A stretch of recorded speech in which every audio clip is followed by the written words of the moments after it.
Hi, this is Steve from yourcreativelife.com talking today about planning your writing life.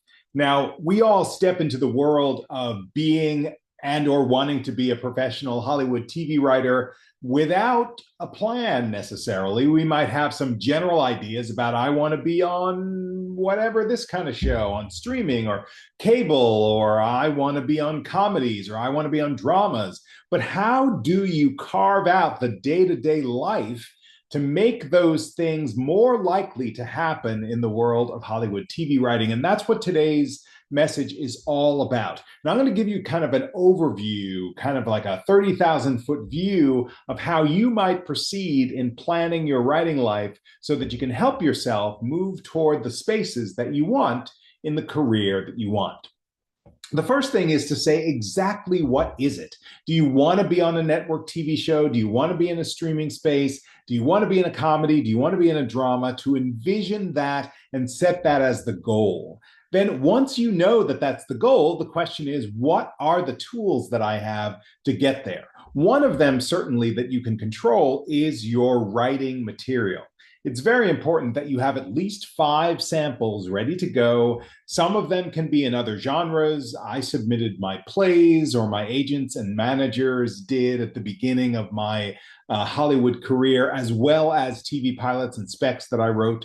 But you've got to have those 5 really good, juicy samples that show off what it is you can do and that illustrate that you have the chops to make it in the industry. So you will need to have those things.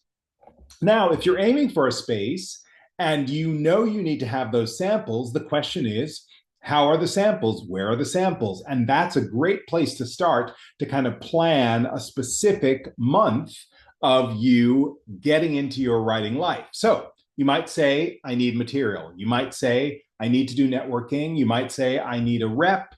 You might say, I need to join a writing group or find people to collaborate with. Whatever it is, those high-level things become the things you sketch out as goals for, say, the next month, 1 to 6 months. You could say this month is all about finishing this pilot, for example, talking to my agent, for example, this goal, that goal. So to set the high level goals for 1 to 6 months at the top of a sheet of paper is a great way to begin.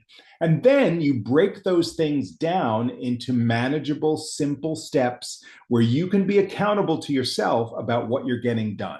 So if you're rewriting a pilot, what does that mean? That means that every day over a certain period of time, or every writing day, whatever it is for you, you're going to carve out a certain amount of time. So the writing, the rewriting of the pilot becomes one of those things. The networking piece becomes one of those things. The working on your pitch or whatever it is. Once you line up those goals, then you go into each week, or at least this is what I do, looking at what can I do this week to accomplish these goals of this month? What do I need to focus on? Once I know that, then I can break it down into days and actually write a sheet, a to-do list, an action list for each day of the week, however you want, on your tablet, on a piece of paper, on a Post-it, on your whiteboard, that says, here are the tasks for this week, here are the tasks for this day. And then one great opportunity is to go to the calendar, and if you know you have 5 or 6 tasks for that day, slot them in. From 10 to 11, I'll do this. From 11 to 12, I'll do this. From 12 to 12:30, this.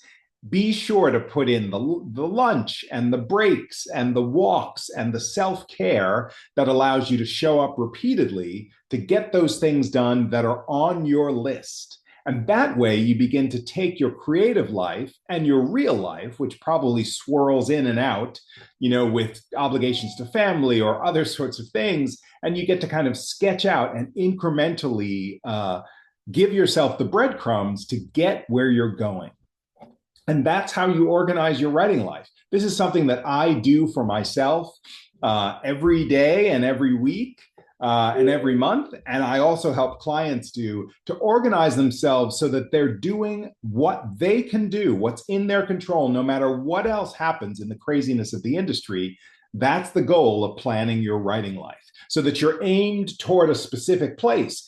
And who knows, something else might come up, another kind of job, another kind of opportunity. And you get to say yes or no to that, but you also get to be proactive in your writing life, no matter what happens.